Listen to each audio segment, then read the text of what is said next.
All right. Hi. Thanks for coming. I noticed that people often do PowerPoints when they give presentations here, and I thought, oh, whatever. I won't do it. I never do PowerPoints. But then I was thinking about, and I was just in Berlin for a couple of weeks, and I saw a couple of exhibitions, and particularly I saw an exhibition of Gerhard Richter, and I thought, oh, I want to include this piece by Gerhard Richter. And so a whole PowerPoint has been born. So anyway, I will be, and yeah. Phenomenological analysis has consistently shown the two-sidedness of freedom. While our lives do not and cannot have a given form specified in advance, they nonetheless always give themselves a specific form through ongoing practices that, by intention or accident, commit us to a certain way of living.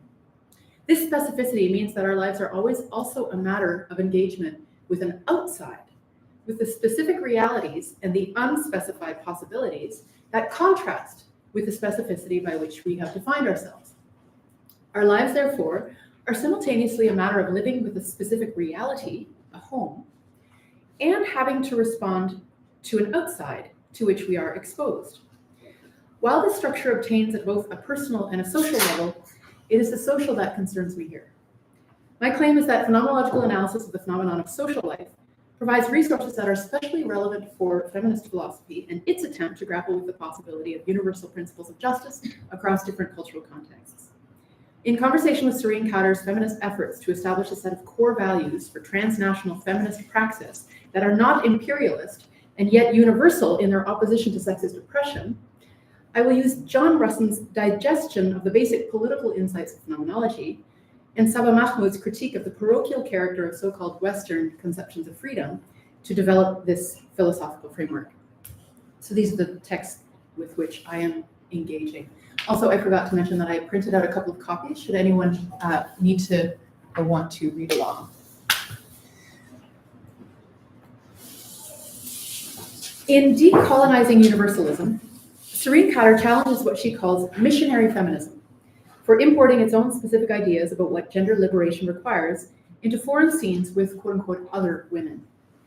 Missionary feminism, Khader argues, assumes a justice monism view, that only one cultural form could accomplish gender justice, or Western form. Khader's goal is to offer an approach that is universalist, insofar as it opposes sexist oppression, but does not at the same time efface, in a colonialist spirit, the plurality of human situations, social and familial relations, and gender-related practices found across the globe. Khader rightly claims that her framework offers normative philosophical grounding while being empirically and richly responsive to the determinate conditions of the lives of determinate women. I believe, however, that the normative grounding, the philosophical dimension, should be more robust. I will argue that it is the phenomenological framework, largely suppressed by analytic philosophy and ignored by much of mainstream philosophical feminism, that can supply the relevant resources for addressing this issue, though I make the argument in the spirit of furthering Khader's crucial work, not fundamentally to challenge it. My argument is that we can find essential normative grounding for both the universality of justice and the inherent value of the specificity of human practices in phenomenological description of the emergence, development, and character of human experience as such. I will rely on Russon's work for the general phenomenological framework, which I will supplement with the work of Mahmood for her account of the primordiality of interpersonal life to human experience and the critique of freedom that is paired with it. We will find here two core values for transnational feminist praxis. The first, grounded in this primordiality of interpersonal life, which brings with it a conception of freedom that is a live phenomenological alternative to what Khader calls Enlightenment freedom, and the second grounded in the relation between home and beyond, introduced implicitly by this interpersonal life. First section, Russon and Mahmood on world and tradition. And again, I've just put a little shorthand for the basic arguments in the slides, so don't get too distracted. I'm saying the real thing. Phenomenology observes that experience is always underway when we come to philosophical argumentation. Reality is manifested to an experiencer, namely to someone whose experience is already unfolding, who is already inside the manifested reality. This casts doubt on whether we are grasping things correctly philosophically, or whether it is simply that our experience is speaking of itself through us in a way that we disavow. Provoked by this uncertainty, phenomenology claims that philosophical argumentation must begin with experience and describe its structure and its character in order to have greater philosophical purchase. The first so-called discovery that phenomenology makes in this foray into experience is captured by Heidegger's being in the world, a term that expresses the originality of a human being's relationship with the world. Our original experiential reality is, for instance, a matter of mouth-sucking nipple, hand-grasping finger, body-embracing body, foot meeting grass, where there is not yet a discrete subject, a self-defined individual alienated from its surroundings, but a being developing in interaction with the world that is given to it via human bodily mediation, where those elements we misleadingly call subjective and objective are muddled with each other. The body and the world are essentially coupled, and the hand that acts, the mouth that speaks, and the feet that move have the capacity for organized, intelligent behavior because they have learned from so-called objects. We accommodate ourselves to a world that simultaneously accommodates us. Further, it is not simply neutral objects that hands and mouths have learned from, but a historically shaped determinate set of objects, namely objects contextualized by this form of life, with all of its technologies, material contexts, bodies, and sedimented ways of emoting, valuing, communicating, touching, thinking, and acting. We accommodate ourselves to and are accommodated by a world that has already taken shape due to a specific history of meaningful interpretive encroachments into it. As Russon writes, in general, growing up involves integrating oneself into a comfortable relationship with the parameters of one's surrounding world, such that one can accomplish one's own projects by living from its terms. End quote. We certainly act to interpret the dimensions of our experience and organize them in such a way that they fit our actions and intentions. But the active work of making the world a coherent place in which our existence and action make sense builds upon an already local, determinate form of coherence. Phenomenology, to expose the fact of this local, determinate form of coherence and articulate its character, thus opens in philosophy what Russon, in human experience, identifies as a unique field of study, the field of our interpretive acts. And here's the Richter, the painting upon a photograph. It's called 16.2.98. I imagine that that's the date that it was made. So I'm not pretending to give an exhaustive or authoritative interpretation of Richter here. The thing that I notice is the way in which the paint from the painter, from the one who's observing the scene, makes itself manifest in the scene, right? Just thinking of the paint as these interpretive acts by which the scene is colored, so to speak. And here in Grauer Spiegel, Gray Mirror, which clearly Richter can't photograph without including him and his studio in it, so that's Richter. We see the same kind of thing. The work itself displays the observation of the observer. And that's me, taking a photograph of it in Berlin with Birkenau, which is another work by Richter, mirrored in the Grauer Spiegel, which I also recommend looking into, this work called Birkenau. In any case, we'll keep the official one there. So you can't get the work without seeing the observer. Is what I notice about these particular pieces. So, philosophically speaking, what's the point here? How the world appears to us will reflect ourselves and our prejudices, how it has accommodated us in the past, and the historical others who left us a meaningful, interpreted world. What we experience as the character of an object reflects our relations, behavior, expectations, memories, and habituation. What comes to light in phenomenological study is, therefore, that our experience has a past and specific contexts of emergence that shape our present and our interpretations thereof. New moments of experience are integrated into already developed meaningful contexts. We do not simply receive data and then construct an interpretation of them, as a naive empiricist view might have it. Rather, the specificities of our experience determine how things appear to us. Our experiential specificity is thus ambivalent. It empowers us to handle the world, and yet conceals elements or meanings that could have appeared. Experiential specificity is also an interpersonal matter. experience is mediated by the specific characteristics and experiences of the other beings like us living around us, since it is on the basis of their being in the world and their joining with us that we are inducted into a meaningful world. Whatever more universal concerns of justice or morality arise in human life, thus necessarily emerge within beings whose very capacity to engage meaningfully with the world takes a specific shape due to its production in and by essentially specific contexts, which is a point that, as Russon argues, Western conceptions of justice have typically failed to face.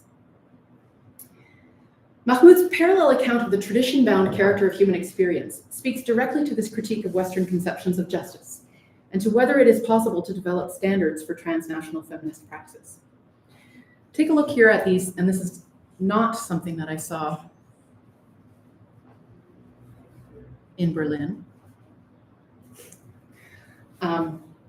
since they are in different countries.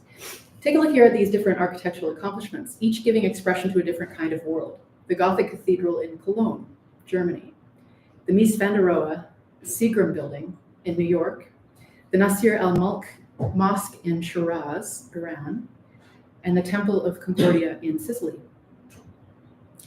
In Politics of Piety, Mahmood argues that what has come to be called the West, and I'm just giving these to you so you can keep them in mind, thinking through what I'm saying. In Politics of Piety, Mahmood argues that what has come to be called the West construes freedom as resistance, critique, and the subversion of or opposition to existing norms by an independent being taking a stand against the way things are. She writes, agency in this form of analysis is understood as the capacity to realize one's own interests against the weight of custom, tradition, transcendental will, or other obstacles, end quote. Her critical orientation to this construal is aimed ultimately at Western feminism.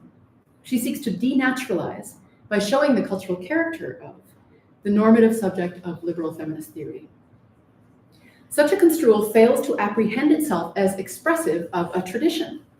The construal of freedom as opposition, as a matter of realizing one's interests against the weight of the world, reflects an unrecognized commitment to a specific mode of life, one captured, one might say, with the Seagram building by the Seagram building in New York. In other words, this is how insiders to this form of life express their belonging, their way of life. We conceive of freedom as opposition. Explicit resistance is implicitly obedience to a norm. It is the enactment of, and the pleasure produced by, the feeling of being at home in the world. And it is a way of inspiring welcome and affirmation from that world.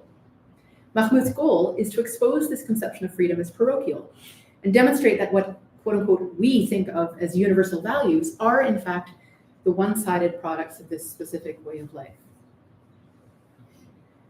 Beyond the logical point that subversion can be at its core accommodation, something of vital importance is lacking in the model of freedom as opposition that undermines the exercise of freedom in worlds that organize themselves around this priority.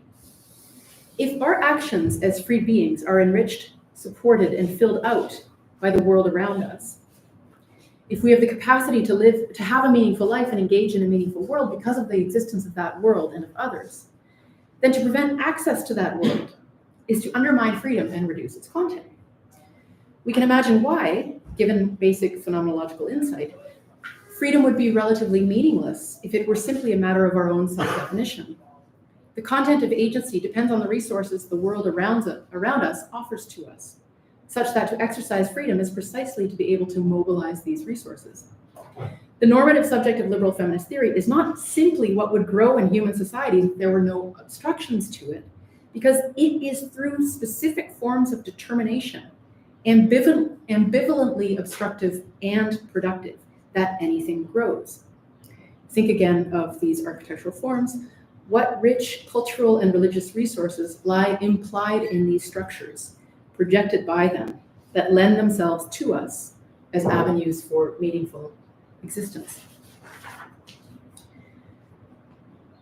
Mahmood thus observes that we should, quote, think of agency not as a synonym for resistance to relations of domination, but as a capacity for action that historically specific relations of subordination enable and create, end quote. There is an essential subordination at the heart of agency, a fundamental absence of consent, which brings us into being as beings who become capable of something like consent, even as this subordination is prior to the development of the being to be subordinated, for that subordination brings it into being. Accommodation by already existent terms is the route that the development of freedom takes. And some basic feeling of belonging to that determinate mode of being human is a significant part of our sense of ourselves as agents and our sense of basic fulfillment. Subordination and agency are pairs, co-essential, two coupled sides of the same process.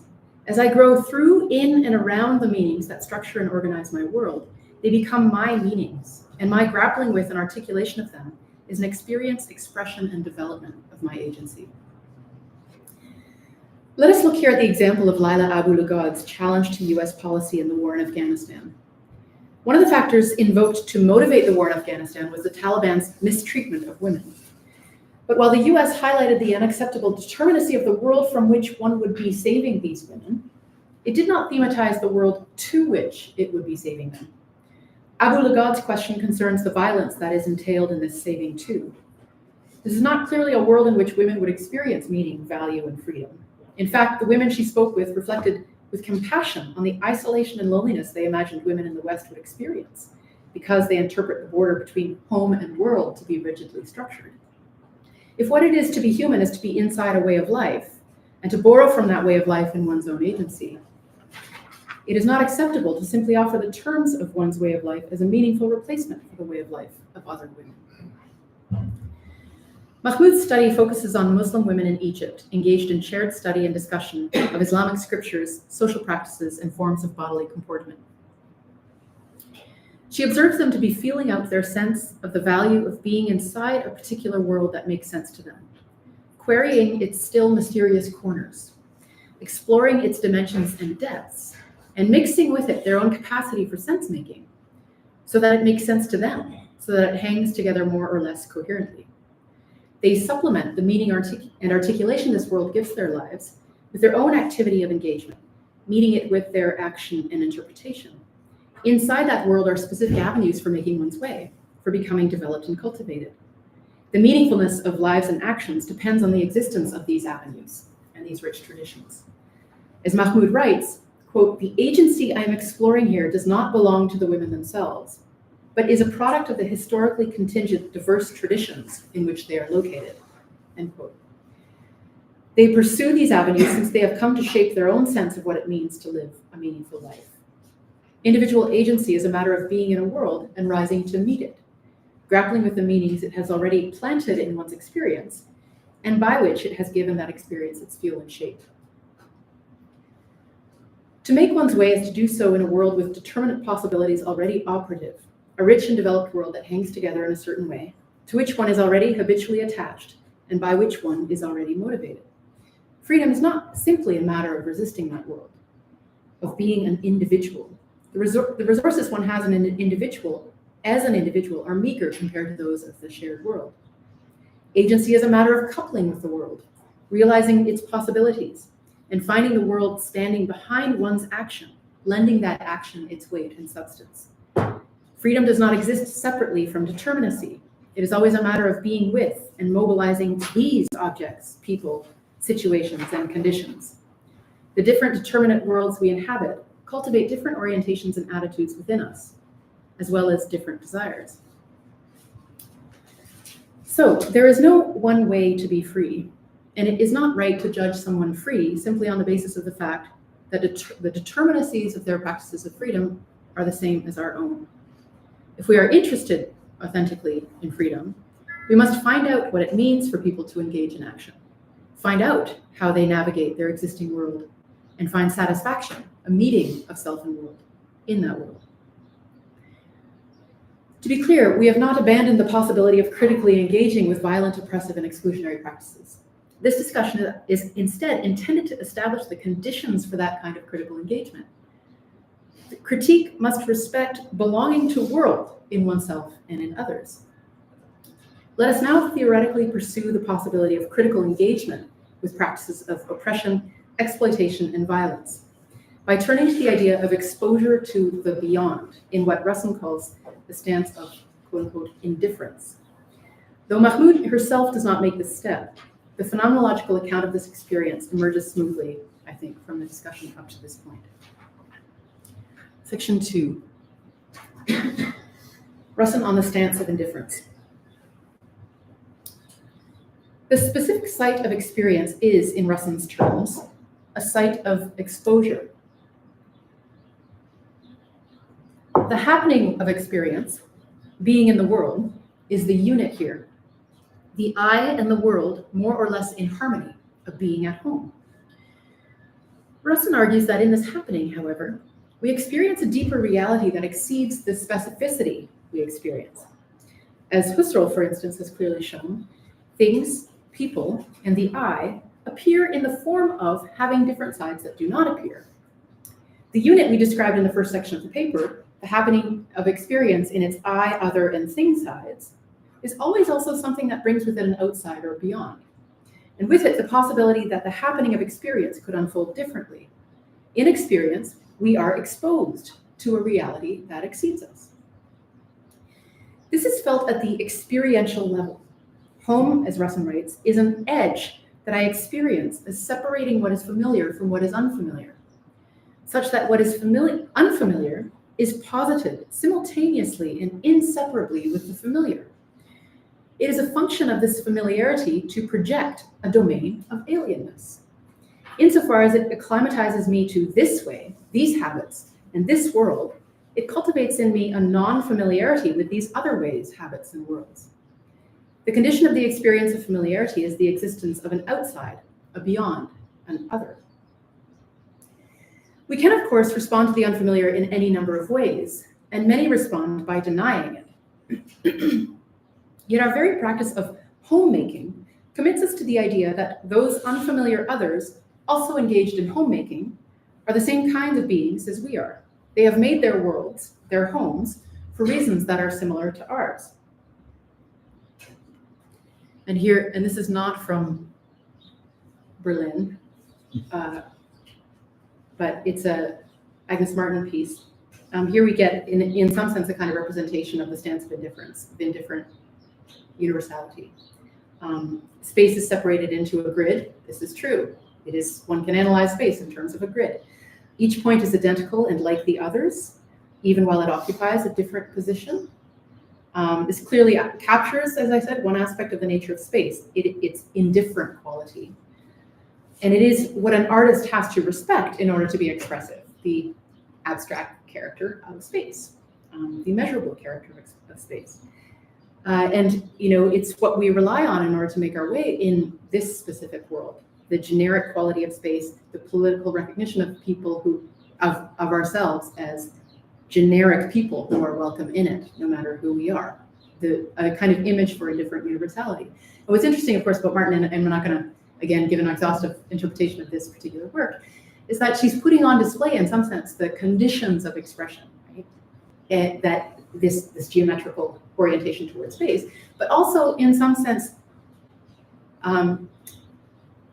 using it to express something. So calling attention to the very fact that the abstract wants to be expressed, right? Which means becoming determinate and becoming specific and kind of transgressing its own character as an abstract thing. Anyway, be that as it may, I'm using this to represent the idea of indifferent universality. Our sense of justice thus rests in recognizing a certain universality to the human condition that should no more favor our way of living than it should favor that of others. Respecting culture and social reality and recognizing as unjust the exclusion of one culture by another. In doing that, we are discerning a universal principle that affirms, all other things being equal, that people as such are to be supported in their homemaking. But this recognition of the value of people as such is also a recognition of a beyond of one's culture, to which all cultures must implicitly be committed, or so I am arguing, by virtue of being a human culture. Any culture, this or that culture, in being itself, is engaged in something significant and valuable, and so no culture is privileged. Hence, our sense of justice compels us to endorse, as Russon argues, a universality of indifference. And this is simply projected by our embrace of the familiar, of a determinate way of life, the outside, as the other side of these practices of familiarity. This sense of justice as a stance of indifference or impartiality to whatever is determinate in human life, however, and I think this is the crux of this paper, so pay attention, can only be expressed in determinate practices that themselves emerge and develop in religions, cultures, and history. The various channels that transformative human insight takes, and by the form of which it is marked. To return to the Martin, artists express. Indifferent universality is expressed. This core insistence on the importance of recognizing the human in every human has taken political shape in various determinate historical practices. In the notion of universal human rights, for instance, which is declared by the UN, a determinate kind of political body that may be less fair than more, in valuing the fair distribution of goods, procedural impartiality, and the ideal of democracy. It is also expressed, Russon argues, in various of the defining institutions of modernity. Economically in capitalism,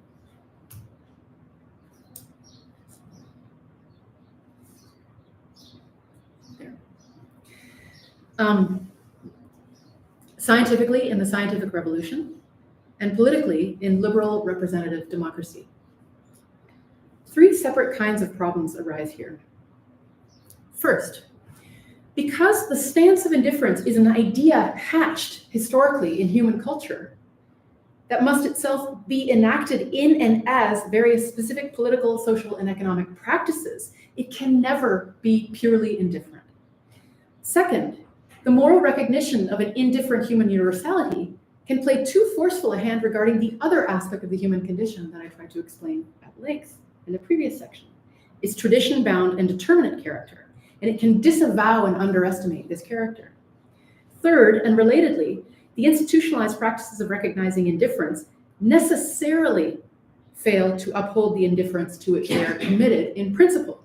The operation of capitalism, for instance, empowers the already powerful, creating intense social division, motivating colonialism, preventing access to a free market rather than enabling it.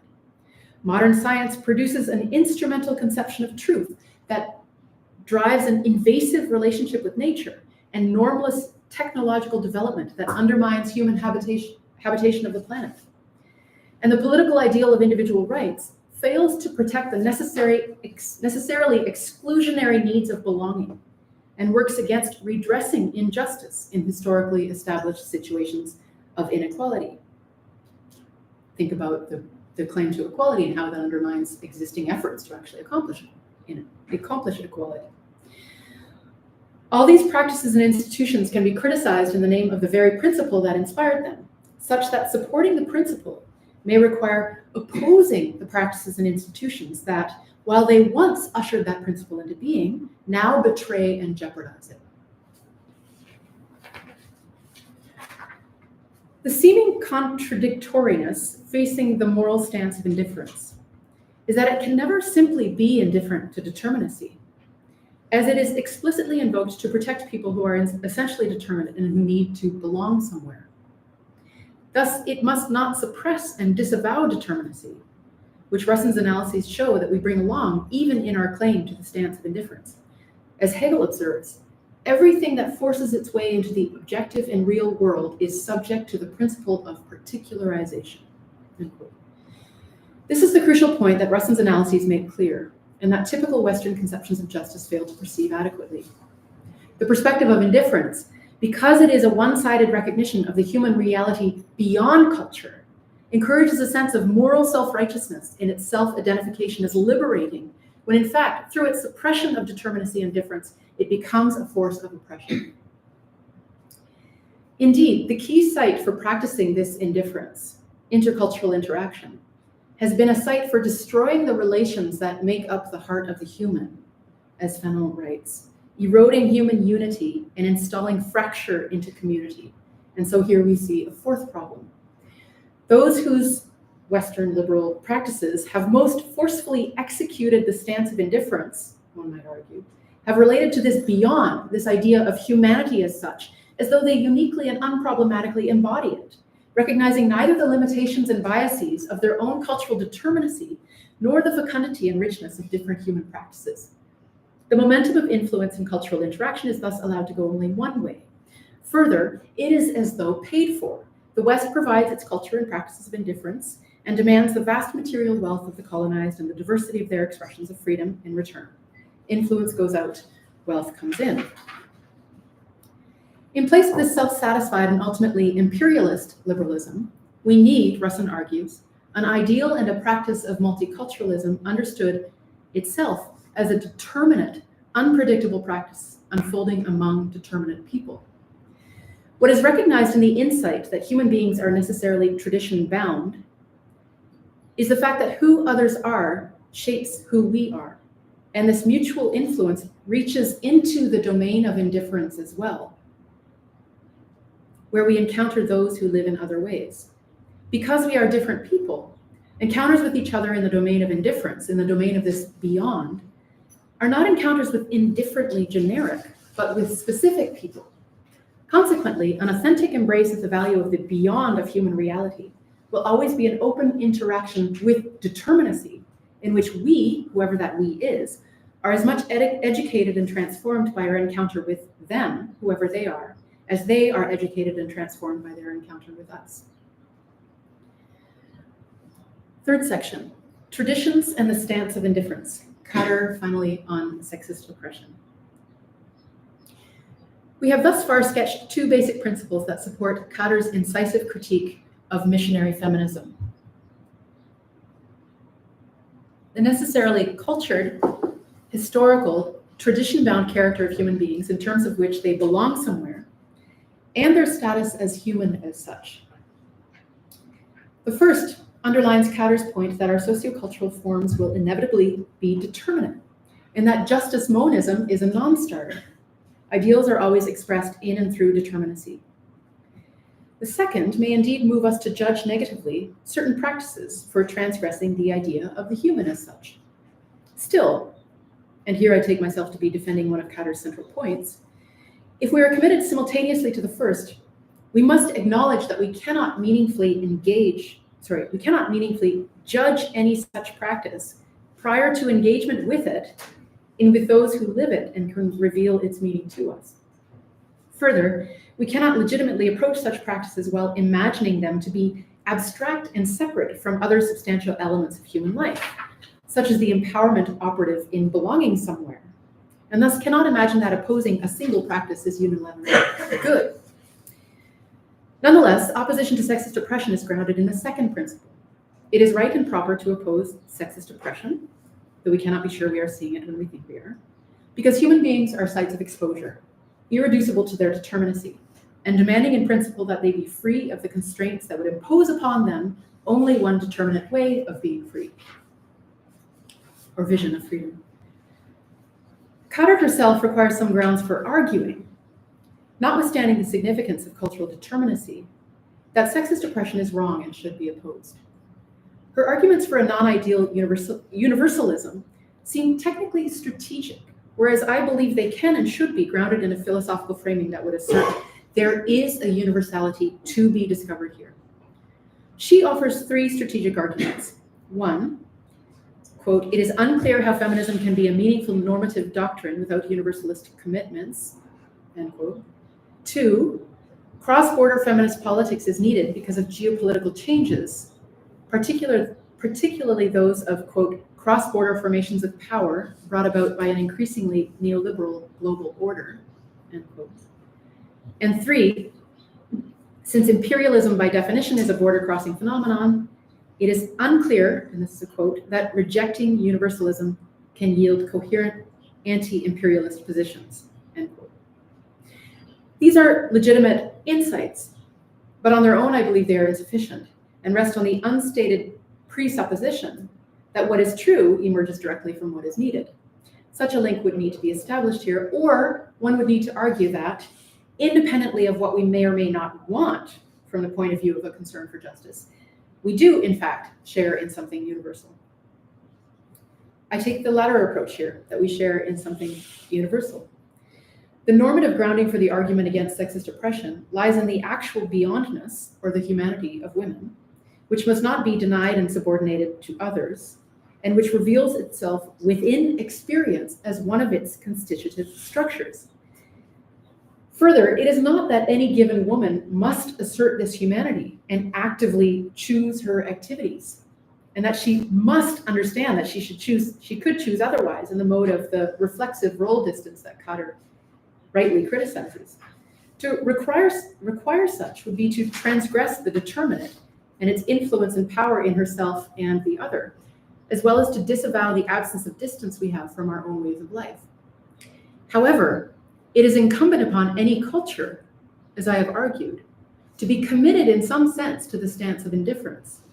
That is, to recognize the contingency of its specific way of realizing the essential needs of humanity, both in relation to itself as a culture and in relation to its members. The world in which any given woman lives should hold itself to and answer for her capacity to appear and exist differently, and thus it should not allow her subordination to specific others.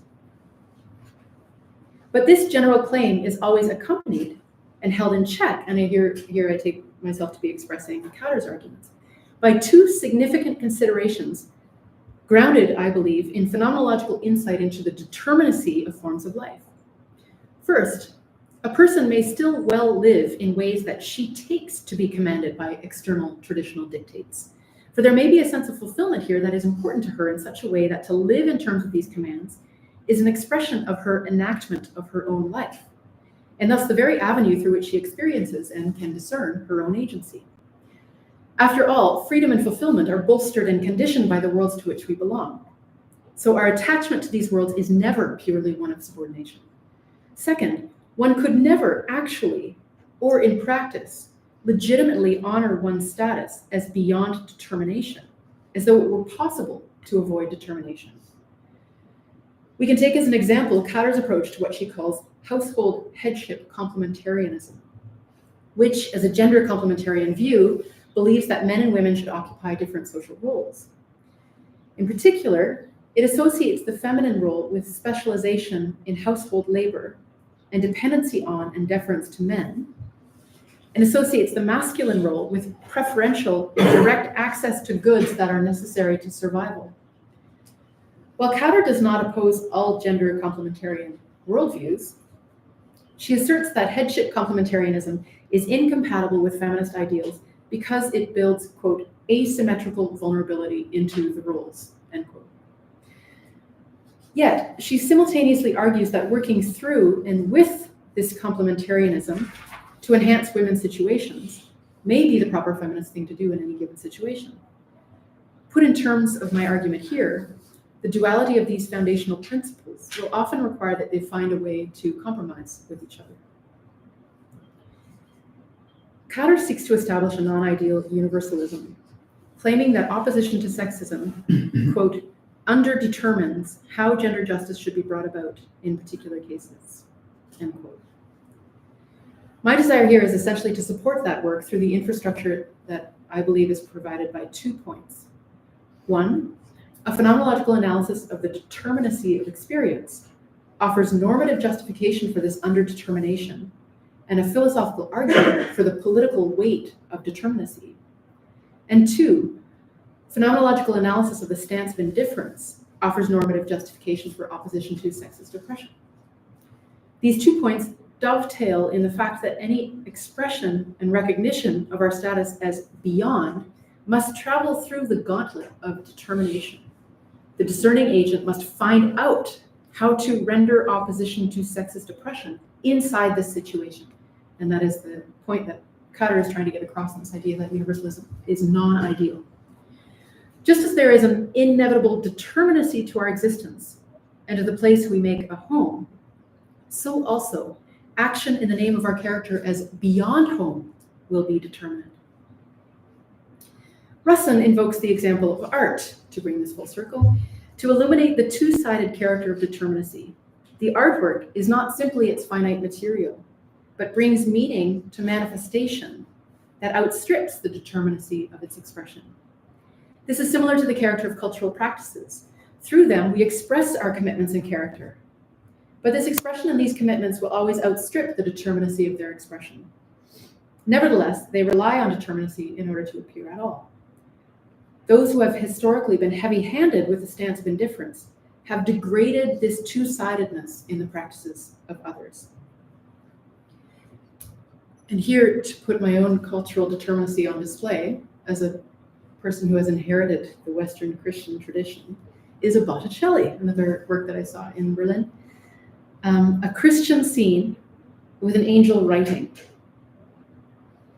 Right there. In ways that have the capacity to communicate beyond the specificity of culture. The translatability of language is something that's being, I think, shown here. Jesus in community with the spectator by looking out at whomever, but also reaching for food in the form of breast milk, of body. The lilies as flowers and also pen, the various connections that lie here between determinacy and indeterminacy, or specificity and other, or openness. Not that that's what Botticelli thought he was doing. I don't know what he was doing. Given the necessary determinacy of action and of the places we make home, solutions to problems must suit their situations. The expression of values will always have to unfold inside of determinate cultural situations. There is no abstract solution. As Khader argues, following Amartya Sen, this is why justice is always a matter of justice enhancement and not justice accomplishment. For it to be justice as such would be to claim a generality that disavows determinacy. To conclude, Amya Srinivasan nicely captures the tradition-bound character of our thinking and the uncertainty that the necessary determinacy of situation and action inspires. She writes, "Feminism is not a philosophy or a theory or even a point of view.